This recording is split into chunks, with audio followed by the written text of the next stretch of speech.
Assalamu alaikum wa rahmatullah. Bismillah, alhamdulillah, wa salatu wa salamu ala rasulillah wa ba'd. All thanks and praise are due to Allah subhanahu wa ta'ala, and may His peace and blessings be upon His last and final messenger, His family, His companions, and those who follow them until the end of times. Welcome to lesson number 44 of Tafsir al-Jalalayn. Alhamdulillah, yesterday we started Surah Nisa and we reached till the end of verse number 6. So inshallah today we're going to pick up right where we left off with verse number 7.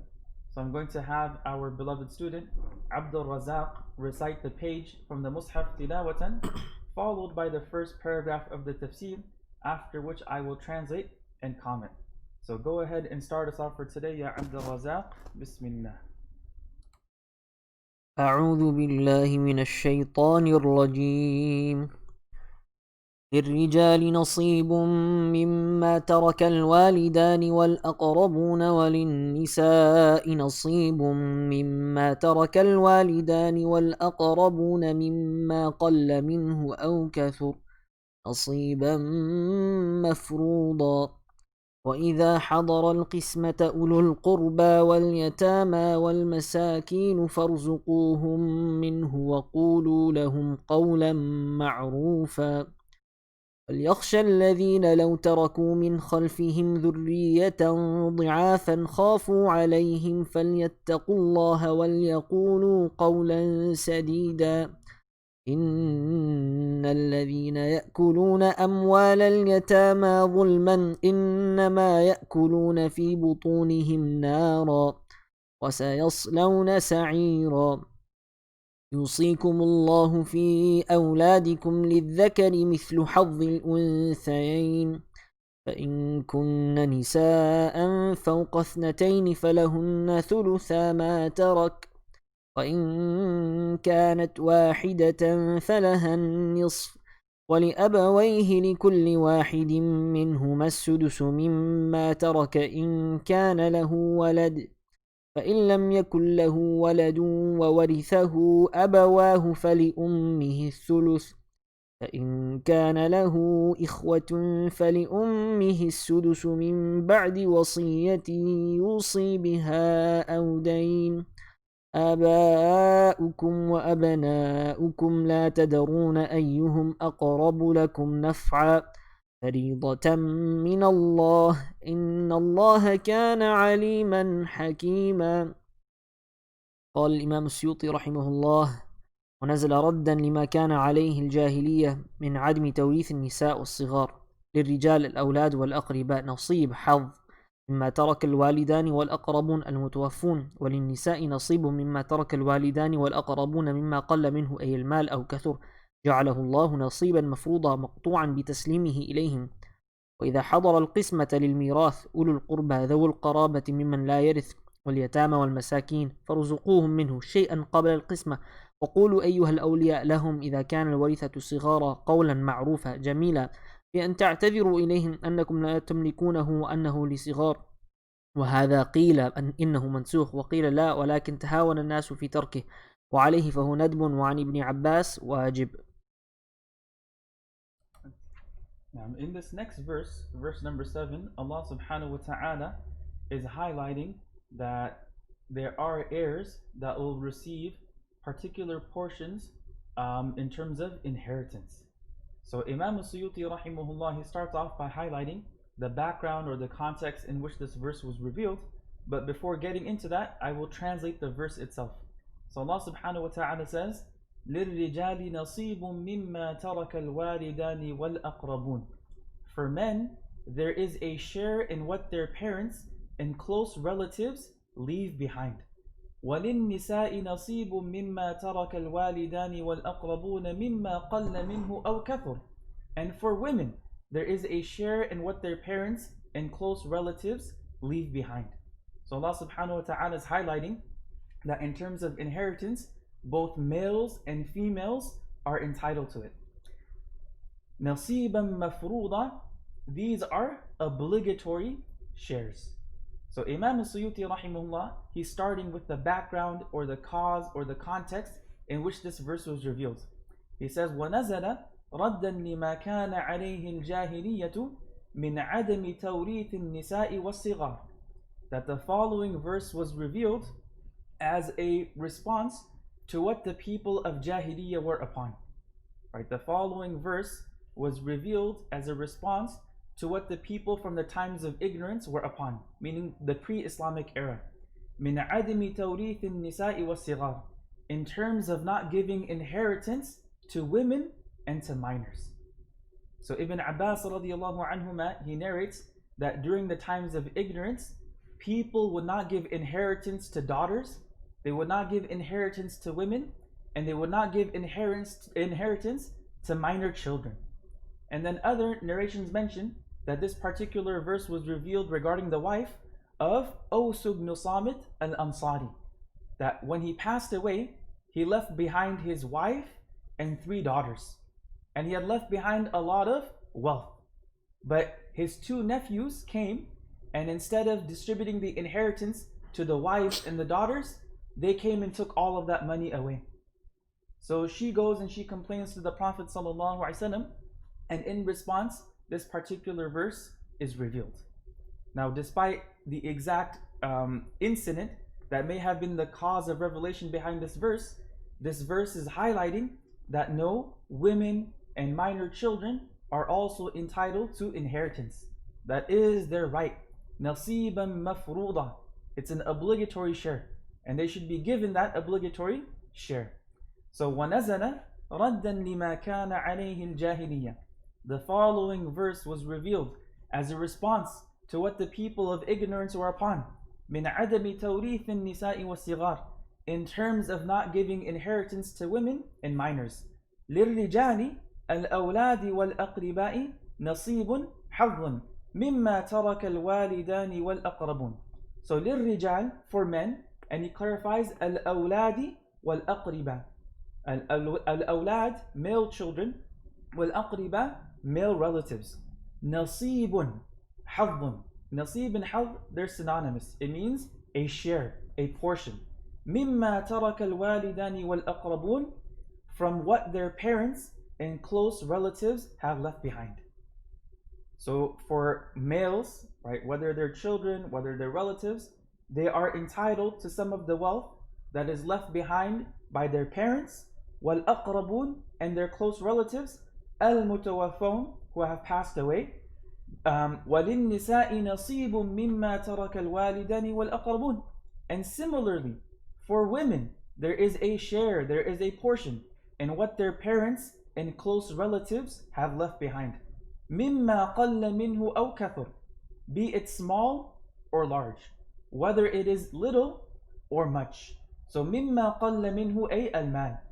Imam al-Suyuti rahimahullah clarifies that we have this construction here, min hu. And he's saying the dhamir muttasil, the attached pronoun, is going back and referring to wealth. So they are entitled مِمَّا قَلَّ مِنْهُ أَوْ كَثُرَ, whether it is little or much. جَعَلَهُ اللَّهُ نَصِيبًا مَفْرُوضًا. Allah subhanahu wa ta'ala has made it an obligatory share. مَقْطُوعًا بِتَسْلِيمِهِ إِلَيْهِمْ. Yani it is definitive that this share has to be given to them. It has to be given to the heirs. This is an obligation. Now in the next verse, Allah subhanahu wa ta'ala is encouraging that when the heirs receive their inheritance, if there are some poor people or some relatives that didn't get anything, then out of the kindness and out of generosity, they should give them some as charity as well. Now Imam al-Suyuti rahimahullah explains it a little bit differently, but we will get into it. So the next verse is guidance from Allah subhanahu wa ta'ala in terms of being generous, in terms of being open-handed when it comes to receiving one's share or one's portion of inheritance. So Allah subhanahu wa ta'ala says, وَإِذَا حَضَرَ الْقِسْمَةَ أُولُو الْقُرْبَى وَالْيَتَامَى وَالْمَسَاكِينَ فَارْزُقُوهُمْ مِنْهُ وَقُولُوا لَهُمْ قَوْلًا مَعْرُوفًا. If relatives, orphans, or the needy are present at the time of distribution, offer them a provision from it and speak to them kindly. So وَإِذَا حَضَرَ الْقِسْمَةَ لِلْمِيرَاثِ, right? Meaning if the following people are present at the time of distribution of the inheritance. Perhaps that was the custom, perhaps that was the habit of people of that time, that when inheritance would be distributed, that perhaps some of the relatives that were not heirs, right, non-inheritance receiving relatives, or perhaps some of the yatama, the orphans and the masakin would be present at that time. So وَإِذَا حَضَرَ الْقِسْمَةَ لِلْمِيرَاثِ أُولُو الْقُرْبَى وَالْيَتَامَى وَالْمَسَاكِينَ. So if أُولُو الْقُرْبَى, Imam Suyuti himself clarifies, ذَوِي الْقَرَابَى مِمَّنْ لَا يَرِث. It's referring to relatives that do not inherit. Relatives that are not entitled to a portion, to a share of the inheritance. So if they are present, or al-yatama, orphans, wal-masakin, or the poor, if they are present during حضر القسمة للميراث, if they are present during the distribution of the inheritance. And again, ulul qurba, he clarifies, ذَوُ الْقَرَابَ مِمَّنْ لَا يَرِث, those relatives that do not inherit. وَالْيَتَامَى وَالْمَسَاكِينَ فَارْزُقُوهُمْ مِنْ, then offer them provision from it. Right? Offer them provision from it, meaning give them some of it. Now here Imam Suyuti says, شَيْئًا قَبْلَ الْقِسْمَةِ, give them something, right, a portion of that estate before the distribution. Before the distribution of the inheritance. Now, according to the Hanafi school of thought, as soon as an individual passes away, automatically his estate becomes the property. It goes into the ownership of the heirs. So it's their right. Right? Obviously, if he doesn't have any debts, if he didn't make any wasiyah, then that wealth is theirs. So once they receive their portion, then they would give it. And that is how it's understood according to the Hanafi perspective. That this verse is encouraging those individuals that once they receive their portion, once they receive their share of inheritance, then if there are some poor people, some orphans present, or some relatives that didn't receive any inheritance, then out of the kindness and generosity, they should give them some as well. But here Imam Suyuti says, they should فَارْزُقُوهُمْ مِنْهُ شَيْئًا قَبْلَ الْقِسْمَةِ, that they should give them some of it even before the estate is distributed. وَقُولُوا أَيُّهَا الْأَوْلِيَاءِ, and O guardians, who are protecting the estate, قُولُوا لَهُمْ, say to them, إِذَا كَانَ الْوَرَثَةُ صِغَارًا, particularly if the inheritors or the heirs are minors, قَوْلًا مَعْرُوفًا, right, speak to them kindly, جَمِيلًا, speak to them with beautiful words, بِأَن تَعْتَذِرُوا إِلَيْهِمْ, by offering them an excuse, أَنَّكُمْ لَا تَمْلِكُونَهُ وَأَنَّهُ لِصِغَارٍ, that you don't own this property and it belongs to these minors. وَهَذَا قِيلَ إِنَّهُ مَنْسُخٌ. Imam al-Suyuti says, then it is said that this particular ruling is abrogated, and it was abrogated by the verse of inheritance, which is coming up. وَقِيل لَا, and it said no, other mufassirun said no, it's not abrogated. وَلَكِنْ تَهَاوَنَ النَّاسُ فِي تَرْكِهِ, but people became very lazy and lackadaisical in terms of abandoning this practice. So Allah subhanahu wa ta'ala is reminding them that this should be part of their practice as well. وَعَلَيْهِ فَهُوَ نَدْبٌ. So if we understand it in this way, that it is not abrogated and that people became relaxed regarding it, then this is encouragement, this is mandub. Allah subhanahu wa ta'ala saying doing so is recommended. وَعَنِ ابْنِ عَبَّاسٍ رَضِيَ اللَّهُ عَنْهُمَا, and according to Ibn Abbas radiallahu anhuma, or at least a narration from him, doing so is wajib. So in this verse, Allah subhanahu wa ta'ala is telling the heirs and anyone who's distributing inheritance that if at the time of distribution there are relatives present that are not receiving a share, that are not receiving a portion, or perhaps there's some orphans present, or there's some masakin, there's some poor people present, then the heirs should give them something. The heirs should give them something out of the kindness of their hearts, or out of generosity, right, out of showing sympathy and compassion. But this is a recommendation, right, لِتَطِيبِ النَّفْس, to make them feel good as well. But it is not an obligation, it's not something that they have to do. And again, the Hanafis would understand it as after the wealth has already been distributed. But Imam al-Suyuti saying is شَيْئًا قَبْلَ الْقِسْمَةِ, that no, this little bit of wealth that should be given before even the estate is distributed. All right, go ahead and read the next paragraph. Bismillah. قال رحمه الله وليخشى ليخف على اليتامى الذين لو تركوا إقاربوا أن يتركوا من خلفهم أي بعد موتهم ذرية ضعافا أولادا صغارا خافوا عليهم الضياع فليتقوا الله في أمر اليتامى وليأتوا إليهم ما يحبون أن يفعل بذريتهم من بعدهم وليقولوا للميت قولا سديدا الصواب بأن يأمروه أن يتصدق بدون ثلثه ويدع الباقي لورثته ولا يتركهم عالة إن الذين يأكلون أموال اليتامى ظلما أي بغير حق إنما يأكلون في بطونهم أي ملأها نارا لأنه يؤول إليها وسيصلون بالبناء للفاعل والمفعول يدخلون سعيرا نارا شديدة يحترقون فيها. In these next two verses, Allah subhanahu wa ta'ala returns to the topic of orphans and making sure that the orphans are taken care of and that they're protected and they're guarded and they're not being taken advantage of and they're not being abused, particularly when it comes to their wealth. So Allah subhanahu wa ta'ala says, وَلْيَخْشَ الَّذِينَ لَوْ تَرَكُوا مِنْ خَلْفِهِمْ ذُرِّيَّةً ضِعَافًا خَافُوا عَلَيْهِمْ فَلْيَتَّقُوا اللَّهَ وَلْيَقُولُوا قَوْلًا سَدِيدًا. Let the guardians be as concerned for the orphans as they would if they were to die and leave their own helpless children behind. So let them be mindful of Allah and speak equitably. Right? Let them be mindful of Allah and say what is right. So Allah subhanahu wa ta'ala says, وَلْيَخْشَى أي لِيَخَفْ عَلَى الْيَتَامَى. Right? الَّذِينَ لَوْ تَرَكُوا أي قاربوا أن يتركوا من خلفهم أي بعد موتهم ذرية ضعافا أولادا صغارا خافوا عليهم الضياع فليتقوا الله في أمر اليتامى وليأتوا إليهم ما يحبون أن يفعل بذريتهم من بعدهم وليقولوا للميت قولا سديدا صوابا بأن يأمروه أن يتصدق بدون ثلثه ويدع الباقي لورثته ولا يتركهم عالة. So here again the meaning that's being conveyed is that guardians should be as concerned for orphans as they would be for their own children if they were to pass away.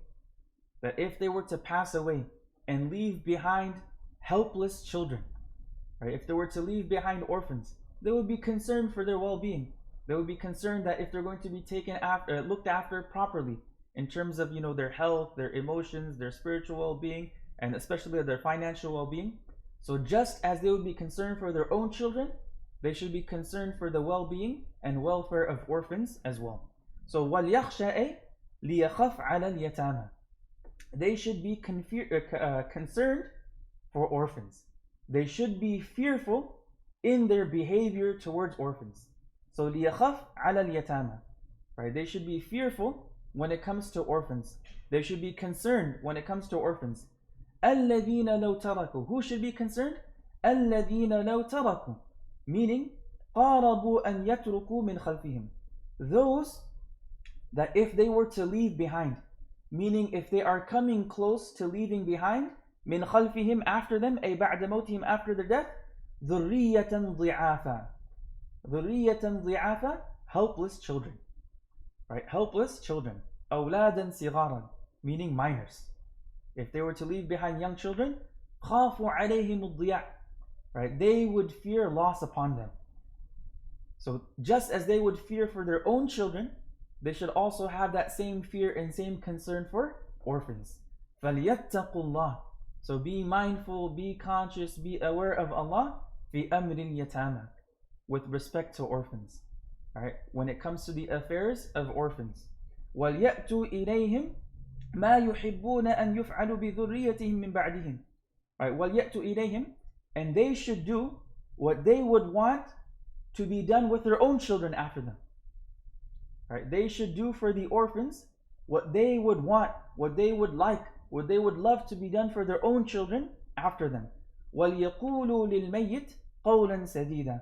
And they should say to the one who's passing away, right? Al-Mayyit means the one who's deceased, but in this context, the one who's about to pass away. وَلْيَقُولُوا لِلْمَيِّتِ قَوْلًا سَدِيدًا. And they should fear Allah and say what is right. صَوَابًا. قَوْلًا سَدِيدًا, Imam Suyuti says, قولا صوابا. They should say what's right and what's correct. بأن يأمروه أن يتصدق بدون ثلث. By telling the one who's about to pass away to give up to 1/3 away in charity. And we're going to come across that when a person passes away, or when they're about to pass away, they are allowed to bequeath up to 1/3 of their property. Right? Up to 1/3. That is the maximum amount. So when a person is about to leave this world and they're passing away, فَلْيَقُولُوا قَوْلًا سَدِيدًا. Right? Say something correct and proper to them, and that would be advising them to give up to 1/3 away in charity. وَيَدَعَ الْبَاقِي لِوَرَثَتِهِ. And to leave the rest for their heirs. وَلَا يَتْرُكَهُمْ عَانًا. And don't leave them in need. Don't leave them poor and destitute, but leave behind the rest of your property and estate for them to inherit. Then Allah subhanahu wa ta'ala gives a severe warning against misappropriating and misusing the wealth of orphans. إِنَّ الَّذِينَ يَأْكُلُونَ أَمْوَالَ الْيَتَامَى ظُلْمًا إِنَّمَا يَأْكُلُونَ فِي بُطُونِهِمْ نَارًا وَسَيَصْلَوْنَ سَعِيرًا. A very, very powerful and severe warning against misappropriating and misusing the funds and the wealth of orphans. Surely, or indeed, those who unjustly consume orphans' wealth, in fact consume nothing but fire into their bellies, and they will be burned in a blazing hell. Surely those who unjustly devour the wealth of the orphans do nothing but devour fire into their bellies, and soon they shall enter into a blazing fire. So, إِنَّ الَّذِينَ يَأْكُلُونَ أَمْوَالَ الْيَتَامَى ظُلْمًا.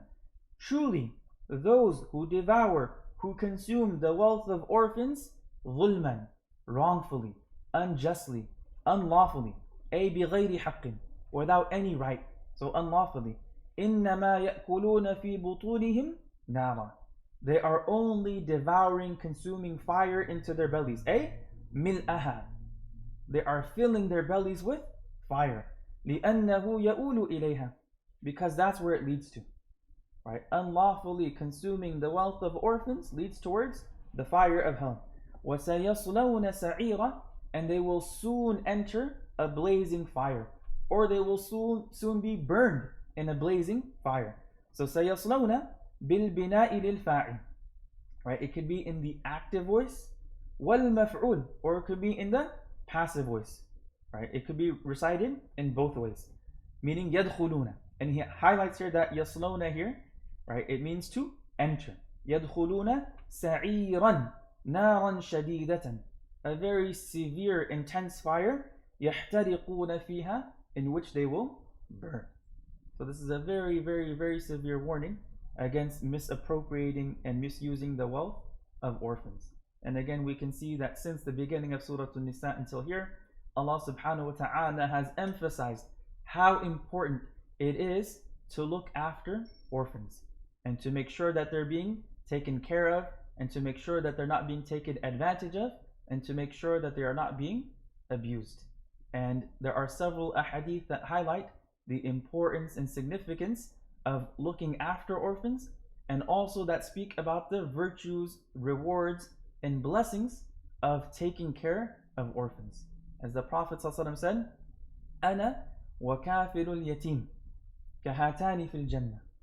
That myself and the one who takes care of an orphan will be like this together in paradise. And the scholars mention that whoever hears this hadith or listens to this hadith, it should compel them, right? It should create this zeal, this enthusiasm to look after an orphan.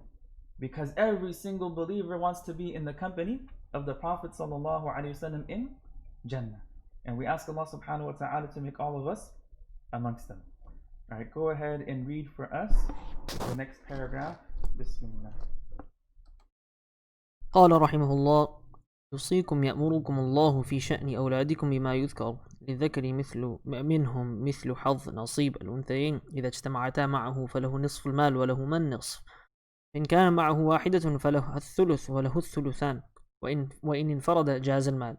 فإن كنا أي الأولاد نساء فقط فوق 2 فلهن ثلث ما ترك الميت، وكذا الاثنتان له لأنه للأختين بقوله فلهما الثلثان مما ترك فهما أولى، ولأن البنت تستحق الثلث مع الذكر، فمع الأنثى أولى. وفوق قيل صلة، وقيل لدفع توهم زيادة النصيب بزيادة العدد، لما فهم استحقاق الثنتين الثلثين من جعل الثلث للواحدة مع الذكر. وإن كانت المولودة واحدة، وفي قراءة بالرفع فكانت تامة، فلها النصف ولأبويه أي الميت، ويبدل منهما لكل واحد منهما السدس مما ترك إن كان له ولد ذكر أو أنثى. ونكتة البدل أفادت أنه ما لا يشتركان فيه، وألحق بالولد ولد الابن وبالأب الجد. So these next few verses, they are known as ayatul mirath. These are known as the verses of inheritance. And in these verses, Allah subhanahu wa ta'ala mentions the shares of specific heirs in detail. So Allah subhanahu wa ta'ala is mentioning which heir is entitled to which share of inheritance. And the rules of inheritance derived from the Quran and Sunnah have been collected and organized into an independent branch of study known as ilmul fara'id. And this is a unique discipline within fiqh, within the field of Islamic jurisprudence. So within the field of fiqh, one of the topics that is studied in detail is ilmul fara'id, right? The knowledge of inheritance. Now verse number 11, it mentions the specific shares for children and parents, along with some related aspects. And we will go through it inshallah slowly but surely, so that we have a good idea of what the verses are saying, and we have a good understanding of what Imam al-Suyuti rahimahullah is saying as well. So Allah subhanahu wa ta'ala starts the verse by saying, يُوصِيكُمُ اللَّهُ فِي أَوْلَادِكُمْ لِلذَّكَرِ مِثْلُ حَظِّ الْأُنْثَيَيْنِ. Allah commands you regarding your children. The share of the male will be twice that of the female. So let's go portion by portion. يُوصِيكُمْ يَأْمُرُكُمُ اللَّهُ. Right? Allah commands you. The verb awsa yusi means to advise. So in the most literal translation would be Allah advises you. But Imam Suyuti rahimahullah clarifies that the meaning of yusikum here is ya'murukum. Ya'murukum Allah. Allah subhanahu wa ta'ala commands you fi sha'ni awladikum, regarding your children. Bima yudhkar, with what is going to be mentioned. لِلذَّكَرِ مِنْهُمْ مِثْلُ حَظِّ نَصِيبِ الْأُنْثَيَيْنِ. The share of the male will be twice that of the female. Alright, now before getting into this, when a person passes away and they leave behind wealth, they leave behind property, they leave behind an estate, the following things will be done with their wealth. Number one is their burial expenses. That from their estate, from their property, from their wealth, expenses will be taken for example, the shrouding of the body and perhaps purchasing the gravesite and any other expenses related to the funeral, unless someone decides to take care of it. But that will come out of their estate. So that would be the first expense. Number two would be any debt. Any debt that they owe will be taken from the money and wealth they left behind. After the debts are taken out, if they had made a bequest, if they had made some sort of will, right, to give a portion of money to, the orphans or the poor or some sort of organization, that is allowed, but up to 1/3 of the remaining wealth. And then after the bequest, if anything is left, the remaining wealth will be distributed according to the laws of inheritance. So these are 4 things that will be done with the wealth of the deceased. Number 1, any burial expenses. Number 2, pay off any debts. Number 3, fulfill any bequest, any will, but only up to 1/3 of what's left. And then whatever is left after that will be distributed according to the laws of inheritance that are highlighted by Allah subhanahu wa ta'ala and also clarified in the sunnah of the Prophet sallallahu alaihi wasallam. Now here Allah subhanahu wa ta'ala starts by describing the share of male children and female children. That each boy gets twice that of a girl. The share of a male or the share of the male child will be twice that of the female. لِلذَّكَرِ مِنْهُمْ. Right? For the male children amongst them, mithlu is similar to حَظِّ نَصِيب, the portion or share, أُنْثَيَيْن, of 2 female children. إِذَا اجْتَمَعَتَا مَعَهُ. Yani if there's two female children along with one male child, فَلَهُ نِصْفُ الْمَالِ. The male child will get half of the wealth. وَلَهُمَا النِّصْفُ. And the two females will get the other half. Meaning they each get 1/4 and he gets 1/2. So each boy, right, each male child gets twice that of a girl. Right? Each boy gets twice that of a girl. So for a male, there is a share equal to that of two females. فَإِنْ كَانَ مَعَهُ وَاحِدَةٌ. Right? If there's one male child and there's only one female child along with him, فَلَهَا الثُّلُثُ. She gets 1/3, وَلَهُ الثُّلُثَانِ. And he gets 2/3. Because again, the share of a boy is twice that of a girl. وَإِنْ انْفَرَضَ. And if there's no other children except for a male child, right? He has no sisters, nothing else, just one male child, حَازَ الْمَالِ. Then he gets all of the wealth. He gets the entire inheritance. All right. Then Allah subhanahu wa ta'ala mentions the second scenario. He says, فَإِن كُنَّ نِسَاءً فَوْقَ اثْنَتَيْنِ فَلَهُنَّ ثُلُثَا مَا تَرَكَ. That if, if you leave only two or more females, their share is 2/3 of the estate. Right? فَإِن كُنَّ أَيْ الْأَوْلَادِ. If the children are نِسَاءً فَقَط, only females, فَوْقَ اثْنَتَيْنِ, more than two. And in this translation, he brings in the tafsir, it says two or more. But Allah subhanahu wa ta'ala, the explicit wording is فَوْقَ اثْنَتَيْنِ. Right? If the remaining children are only females, فَوْقَ اثْنَتَيْنِ, above two, فَلَهُنَّ ثُلُثَا مَا تَرَكَ. Then they are entitled to 2/3 of what is left behind. يعني ما ترك الميت, what the deceased left behind. وَكَذَا الْإِثْنَتَانِ. Then Imam Suyuti rahimahullah clarifies, and the same thing goes for only two daughters. So if there are two or more daughters, then they are entitled to 2/3 of the estate. Right? 2/3 of the estate will go to them. Why? لِأَنَّهُ لِلْأُخْتَيْنِ. Because if there's only two sisters, they also get 2/3. بِقَوْلِهِ تَعَالَى, which is the statement of Allah mentioned at the end of Surah Nisa. فَلَهُمَا الثُّلُثَانِ مِمَّا تَرَكَ فَهُمَا أَوْلَى. So two daughters receiving that much is a priori, like they're more entitled to that. وَلِأَنَّ الْبِنْتَ تَسْتَحِقُّ الثُّلُثَ مَعَ الذَّكَرِ. And because a female child is entitled to 1/3 when there's a male child as well. فَمَعَ الْأُنْثَى أَوْلَى. So if there's no male child and there's only another female, then that's a priori. They should be entitled to that as well. وَفَوْقَ قِيلَ صِلَةً. And if we understand that فَوْقَ اثْنَتَيْنِ just doesn't mean above two, but it means two or above, then he's saying وَفَوْقَ قِيلَ صِلَةً. That the word فَوْقَ here is serving the role as a relative pronoun. وَقِيلَ, and it said لِدَفْعِ تَوَهُّمِ زِيَادَةِ النَّصِيبِ بِزِيَادَةِ الْعَدَدِ. Right? It is to remove the misunderstanding of the portion and share being increased with an increase of number. Meaning it doesn't matter how many daughters there are, if there's no male children, if there's two or more, there's 2, 3, 4, 5, they will get 2/3. And that 2/3 will be distributed amongst them equally. لما فهم استحقاق ثنتين الثلثين من جعل الثلث للواحد مع الذكر. Alright, so the second situation that's being described here by Allah subhanahu wa ta'ala is if there are no male children and there are only daughters, two or more.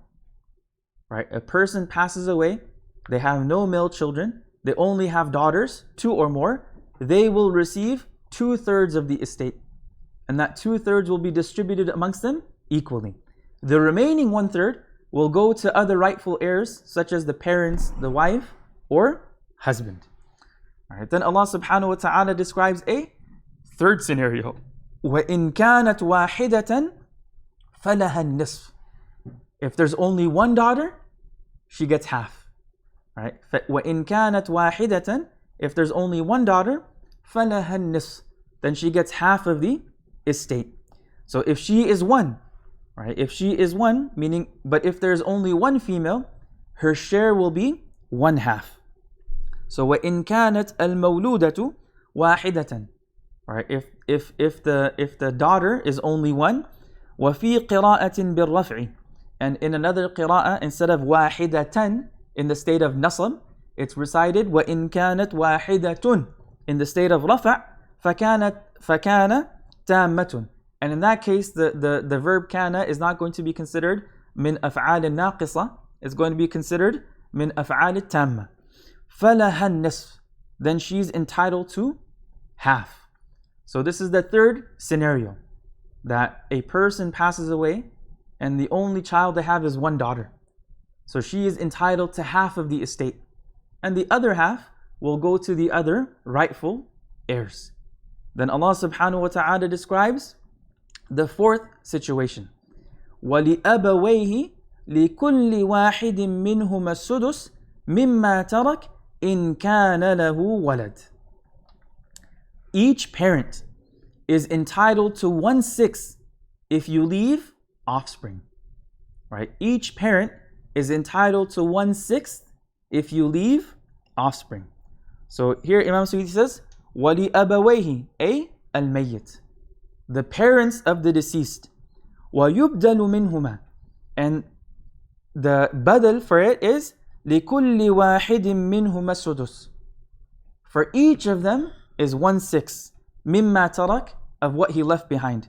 إِن كَانَ لَهُ وَلَدٌ, if he has a child. So this is the fourth scenario. And that fourth scenario is that a person passes away and they leave behind parents and children. Whether it's a boy or a girl, doesn't matter. So an individual passes away, their parents are still alive, and they also have children, boy or girl. Then the father and mother both receive 1/6 each. The father gets 1/6, the mother also gets 1/6. And then the remainder goes to the children, the wife, or the husband. So وَلِأَبَوَيْهِ أي الْمَيِّتِ, right, for the parents of the deceased. وَيُبْدَلُ مِنْهُمَا, the badal for abaway, right, the replacement, the substitute is لِكُلِّ وَاحِدٍ مِّنْهُمَا السُّدُسُ مِمَّا تَرَكَ. Each of them gets 1/6 of what he left behind. إِن كَانَ لَهُ وَلَدٌ ذَكَرٌ أَوْ أُنْثَى, if he has a child, male or female. وَنُكْتَةُ الْبَدَلِ, right, the reason why Imam al-Suyuti highlights the badal, right, the point of the badal, أَفَادَتْ أَنَّهُمَا لَا يَشْتَرِكَانِ فِيهِ, right, it gives the benefit that they're not sharing that 1/6. Rather, each of them is getting 1/6. Right? وَأُلْحِقَ بِالْوَلَدِ وَلَدُ الْإِبْنِ, and the grandchild, right, the grandson is attributed or attached to the child as well. وَبِالْأَبِ الْجَدِ, and with the father, the grandfather is also included. Yani they're at the same level. They're understood to be at the same level. Alright, go ahead and read for us the next paragraph. Bismillah. قال رحمه الله: فإن لم يكن له ولد وورثته أبواه فقط أو مع زوج فلأمه بضم الهمزة وكسرها فرارا من الانتقال من ضمة إلى كسرة لثقل في الموضعين. الثلث أي ثلث المال أو ما يبقى بعد الزوج، والباقي للأب. من كان له إخوة أي 2 فصاعدا ذكور أو إناث فلأمه السدس، والباقي للأب ولا شيء للإخوة.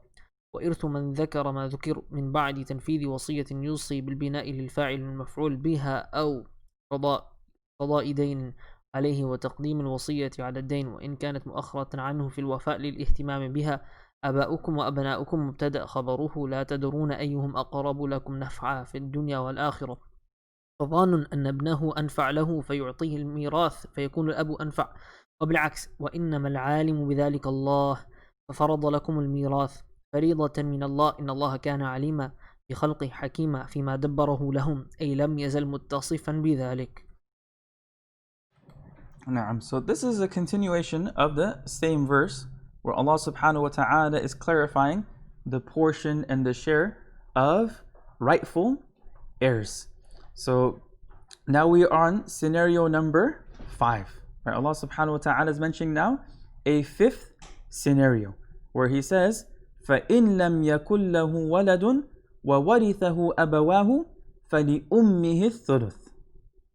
Right? فَإِن لَمْ يَكُنْ لَهُ وَلَدٌ, if the person who passes away has no child. وَوَرِثَهُ أَبَوَاهُ, and his parents are inheriting from him, فَلِأُمِّهِ الثُّلُث. Then the mother is entitled to 1/3. But if you are childless and your parents are the only heirs, then your mother will receive 1/3. So فَإِن لَمْ يَكُنَّهُ وَلَدٌ. If the person has no child, وَوَرِثَهُ أَبَوَاهُ, and his parents are inheriting from him, فقط, only. أَوْ مَعَ زَوْجٍ, or along with a spouse. Right? He has no children, but he has his parents are alive, or his parents and his spouse is alive. فَلِأُمِّهِ الثُّلُث. Then his mother is entitled to 1/3. So the scenario that's being described is the person has no children. Right? The person has no children, no brothers or sisters, but his parents are alive, or his spouse as well. So in this scenario, the mother gets 1/3, and then the father receives the remaining 2/3. Right? After the Zawj gets their portion, then whatever's left after that, 1/3 goes to the mother, and 2/3 goes to the father. So فَلِأُمِّهِ بِضَمِّ الْهَمْزَةِ. Now here Imam al-Suyuti rahimahullah is first highlighting some aspects of qira'ah. He's saying that فَلِأُمِّهِ بِضَمِّ الْهَمْزَةِ, it is recited with a dhamma on the hamza, فَلِأُمِّهِ وَكَسْرِهَا, and it's also فَلِإِمِّهِ. Right? It's also recited with a kasra, فِرَارًا مِنَ الْانْتِقَالِ مِنْ ضَمَّةٍ إِلَى كَسْرَةٍ لِثِقَالِهِ. Right? In order to run away from being heavy in pronunciation, of moving from a dhamma to a kasra. And فَلِأُمِّهِ, like you're saying a kasra, then a dhamma, then a kasra. So in order to make it flow, فَلِإِمِّهِ. Right? It's like easier to say. Right? فِي الْمَوْضِعِينَ, in both places where the word is mentioned. Right? In both places where the word is mentioned, it can be ummihi or immihi. الثُّلُث, she's entitled to 1/3. A ثُلُثُ الْمَالِ, 1/3 of the wealth. أَوْ مَا يَبْقَى بَعْدَ الزَّوْجِ, or 1/3 of what's left after the Zawj receives their portion. وَالْبَاقِي لِلْأَبِ, and the remainder goes to the father. So the scenario that's being described is an individual passes away. They have no children, they have no siblings, but their parents are alive. So if the parents are alive, it's simple. 1/3 to the mother, 2/3 to the father. Now if the person passes away and their spouse is still alive, then the spouse gets their portion first, and then whatever's remaining after the spouse gets their portion, 1/3 goes to the mom, 2/3 goes to the father. Alright. Then Allah subhanahu wa ta'ala describes the sixth scenario. The sixth scenario. فَإِن كَانَ لَهُ إِخْوَةٌ فَلِأُمِّهِ السُّدُسُ مِنْ بَعْدِ وَصِيَّةٍ يُوصِي بِهَا أَوْ دَيْنٍ. فَإِن كَانَ لَهُ إِخْوَةٌ, if the deceased person has brothers, right? فَلِأُمِّهِ السُّدُسُ, then the mother gets 1/6. مِنْ بَعْدِ وَصِيَّةٍ يُوصِي بِهَا أَوْ دَيْنٍ, right? After distributing the or paying off the debts and giving the will and giving the bequest. So if he has some brothers or sisters, his mother gets 1/6, all after settling the will he might have made or a debt. But if you leave siblings, then your mother will receive 1/6 after the fulfillment of bequests and debts. So فَإِن كَانَ لَهُ إِخْوَةٌ, if he has siblings, A, إِثْنَانِ فَصَاعِدًا ذُكُورٌ أَوْ إِنَاثٌ, if he has 2 or more siblings, male or female, فَلِأُمِّهِ السُّدُسُ, then the mother is entitled to 1/6. وَالْبَاقِي لِلْأَبِ, and the remainder goes to the father. وَلَا شَيْءَ لِلْإِخْوَةِ, and nothing goes to the siblings. وَإِرْثُ مَنْ ذَكَرَ مَا ذُكِرَ, and the inheritance of who has been mentioned is what has been mentioned. Right? وَإِرْثُ مَنْ ذَكَرَ مَا ذُكِرَ. Alright, the inheritance of those that he has mentioned, مَا ذُكِرَ, is what has been mentioned. مِنْ بَعْدِ, after, yani all these scenarios that were just described, right? All 6 of these scenarios, right? That is their portion. That is their rightful share. But what after what? مِنْ بَعْدِ تَنْفِيذِ وَصِيَّةٍ يُوصِي بِهَا أَوْ دَيْنٍ, but after the fulfillment of bequests and debts. So Allah subhanahu wa ta'ala is highlighting again the sequence that when a person passes away, first you got to pay off their debts, then you fulfill any bequest, and then the rest of it is distributed according to these laws of inheritance. So min ba'di tanfidhi wasiyatin yusi. Alright, after fulfilling a bequest that the person had made. Bil bina'i lil fa'il wal maf'ul. The verb yusi here can be recited in the active voice, ma'ruf, or in the passive voice, majhul. Yani min ba'di wasiyati yusi or yusa biha aw daynin aw qada'i daynin, or after paying off the debt alayhi that was upon the deceased. Now over here Imam al-Suyuti rahimahullah, he's highlighting an interesting point. He's saying in this portion of the verse, Allah subhanahu wa ta'ala mentions wasiyah first and then the debt. Right, after fulfilling the wasiyah and the debt. But when it comes to actually distributing the person's estate, what's paid first is debts and then the bequest. Right? So much so that if a person were to pay off their debts, right, of the deceased and there's no money left, then that's it. Then obviously the bequest cannot be fulfilled and there's no inheritance then. So the question is, why does Allah subhanahu wa ta'ala mention the bequest first and then the debt, whereas in reality the debt is paid first and the bequest is given after? So it says, وَتَقْدِيمُ الْوَصِيَّةِ عَلَى الدَّيْنِ. Right? The reason why the wasiyah, the bequest, is mentioned before the debt, وَإِن كَانَتْ مُؤَخَّرَةً عَنْهُ فِي الْوَفَاءِ. Even though it comes after in terms of fulfilling it, لِهْتِمَامِ بِهَا. Right? To show the importance of wasiyah. To show the importance of fulfilling the bequest of a deceased. To show that that should be given importance. It should not be ignored. Right? That request and that will that was made by the person who passed away should be honored and it should be fulfilled. Then Allah subhanahu wa ta'ala mentions that these rulings are definitive. These portions that Allah subhanahu wa ta'ala has highlighted and established, they are not subject to change. It's not based off of our ijtihad or our understanding. These are portions that Allah subhanahu wa ta'ala has obligated according to His infinite and divine all-encompassing knowledge and wisdom.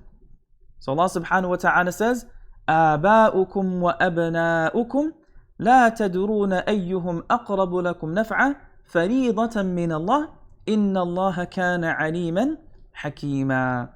Right? Be fair to your parents and children, as you don't fully know who is more beneficial to you. This is an obligation from Allah. Surely Allah is all-knowing, all-wise. Very powerful statement at the end. Right? Allah subhanahu wa ta'ala says, آباؤكم وأبناؤكم. Right? Your parents, وأبناؤكم, and your children. مبتدأ.